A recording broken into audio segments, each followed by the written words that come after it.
بسم اللہ الرحمن الرحیم الحمد للہ رب العالمین والعاقبۃ للمتقین والصلاة والسلام علی سید الانبیاء والمرسلین وعلى آلہ واصحابہ ومن تبعہم بإحسان الی یوم الدین، اما بعد۔ جناب عبداللہ ابن عمر رضی اللہ تعالی عنہما کی حدیث ہے صحیح بخاری اور مسلم کے اندر۔ وہ فرماتے ہیں کہ رسول اللہ صلی اللہ علیہ وسلم نے ہر مرد عورت کے اوپر فطرانے کو فرض قرار دیا، بھلے وہ شخص چھوٹا ہو یا بڑا ہو، اسے فطرانہ دینا ہوگا۔ رمضان کے فوراً بعد جو عید آتی ہے، جسے ہم عید الفطر کے نام سے بھی یاد کرتے ہیں، اس عید کی نماز سے پہلے رسول اللہ صلی اللہ علیہ وسلم نے ایک سا پیمانہ مقرر کرتے ہوئے فرمایا کہ ایک سا کے برابر تم کھجور، انگور یا پھر جو سے فطرانہ ادا کرو۔ یہ جو سا نبی کریم صلی اللہ علیہ وسلم نے مقرر فرمایا، اس کا جو وزن بنتا ہے وہ تقریباً 2.25 کلو بنتا ہے، یعنی 2.25 کلو کے برابر ہر مسلمان مرد و عورت، بڑے چھوٹے، آزاد شخص کو عید کی نماز پڑھنے سے پہلے غرباء میں تقسیم کرنا ہوگا۔ جیسا کہ ایک حدیث میں ہے، رسول اللہ صلی اللہ علیہ وسلم فرماتے ہیں کہ یہ فطرانہ ادا کرنا، اس کا فائدہ یہ ہوگا کہ جو رمضان کے اندر آپ سے لغزشیں، کوتاہیاں ہو گئی ہیں، اس فطرانے کی وجہ سے ان لغزشوں کو ختم کر دیا جاتا ہے۔ اور ایک مقصد یہ بھی بتلایا کہ غرباء اور مساکین کے لیے بھی خوراک اور غذا کا بندوبست ہو جاتا ہے۔ فطرانے کے حوالے سے چند مسائل ہر مسلمان کے ذہن میں ہونے چاہیے، ذہن نشین کر لینا چاہیے۔ اس میں سب سے پہلا مسئلہ تو یہ ہے کہ اس فطرانے کی جو مقدار ہے وہ 2.25 کلو ہے۔ 2.25 کلو سے کم نہ دیں، 2.25 کلو سے زیادہ کر لیں لیکن کم نہ دیں۔ ایسے ہی ایک مسئلہ یہ ہے کہ رمضان جس ملک میں آپ گزاریں، اسی ملک میں فطرانہ نکال کر غرباء میں تقسیم کرنا بہتر ہے۔ ہاں، اگر اس ملک کے اندر غرباء اور مساکین کم ہیں یا نہ ہونے کے برابر ہیں، تو پھر آپ اس فطرانے کو دوسرے ملک میں، اپنے ملک میں منتقل کر سکتے ہیں۔ ایک مسئلہ یہ ہے کہ کیا عید سے 1 یا 2 دن پہلے بھی فطرانہ نکالا جا سکتا ہے؟ تو جناب عبداللہ ابن عمر رضی اللہ تعالی عنہما سے یہی پوچھا گیا، تو ان کے عمل سے بھی ہمیں یہ بات سمجھ آتی ہے، یہ بات معلوم ہوتی ہے کہ حضرت عبداللہ ابن عمر رضی اللہ عنہما عید کی نماز سے، یعنی عید الفطر سے 1 یا 2 دن پہلے فطرانہ نکالا کرتے تھے۔ گویا کہ رسول اللہ صلی اللہ علیہ وسلم کے ایک صحابی کی سنت ہے، اور اس سنت کے اوپر عمل کیا جا سکتا ہے۔ یعنی جن کے گھر دور ہیں یا کہیں ایک خاص مقام پر فطرانے کو پہنچانا مقصود ہو، تو عید کی نماز سے، یعنی عید والے دن سے 1 یا 2 دن پہلے آپ فطرانہ نکال سکتے ہیں۔ ایک مسئلہ یہ بھی ہے کہ لوگ فطرانہ کے طور پر بطور فطرانہ رقم ادا کرتے ہیں، جو کہ جائز اور درست نہیں ہے، بلکہ فطرانہ وہ دینا چاہیے جو رسول اللہ صلی اللہ علیہ وسلم نے اجناس جو مقرر کی ہیں اس میں سے فطرانہ دینا چاہیے۔ کیوں؟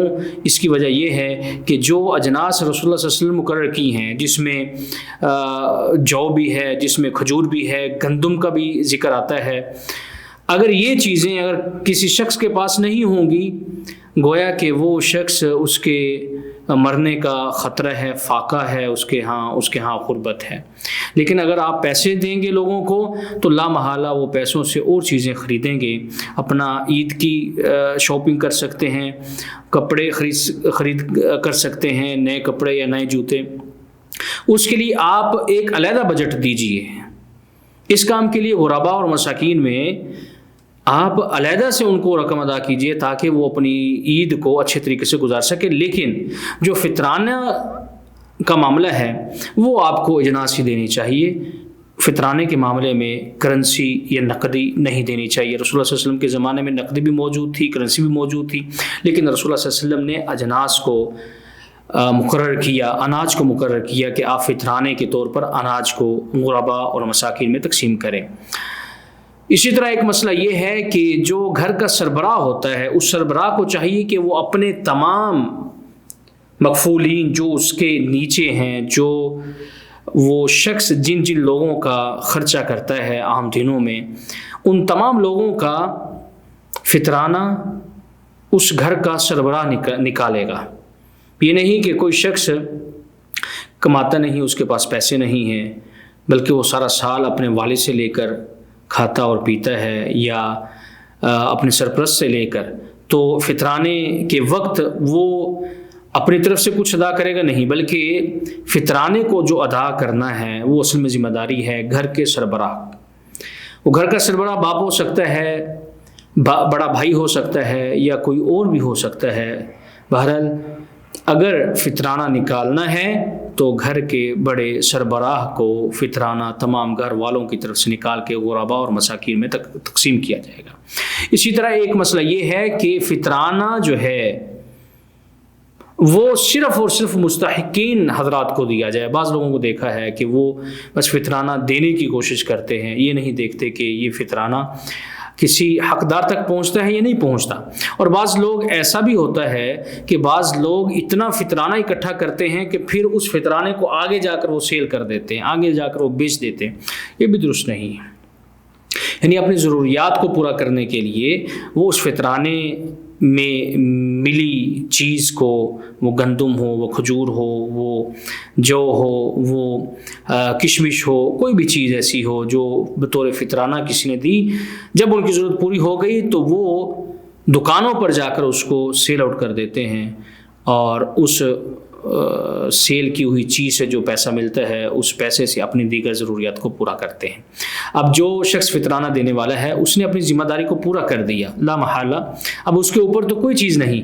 لیکن جس شخص نے مختلف جگہوں سے کثیر تعداد میں اپنی حاجت اور ضرورت سے بڑھ کر فطرانے کو اکٹھا کیا، اس نے درست نہیں کیا، اسے ایسا ہرگز نہیں کرنا چاہیے۔ اس لیے فطرانے دینے والے کو یہ بات ملحوظ خاطر رہنی چاہیے کہ فطرانہ اس طرح ڈسٹریبیوٹ ہو، اس طرح تقسیم ہو کہ اس سے تمام غرباء، مساکین، یتیم مستفید ہو سکیں۔ اسی طرح ایک مسئلہ یہ ہے کہ اگر کوئی شخص فطرانہ لیتا ہے، یعنی فطرانہ لینے کا وہ مستحق ہے، اب اس کے پاس فطرانہ جمع ہو گیا ہے کچھ، تو وہ پھر اپنا اور اپنے اہل و عیال کی طرف سے فطرانہ نکالے گا۔ یعنی ایک شخص خود پہلے تو کفیل نہیں تھا، پہلے تو اس کے پاس استطاعت اور طاقت نہیں تھی، وہ پہلے تو فطرانہ نہیں نکال سکتا تھا، لیکن اس کے پاس اتنا فطرانہ جمع ہو گیا کہ اب اس کے لیے بھی کھانے پینے کا بندوبست ہو گیا ہے۔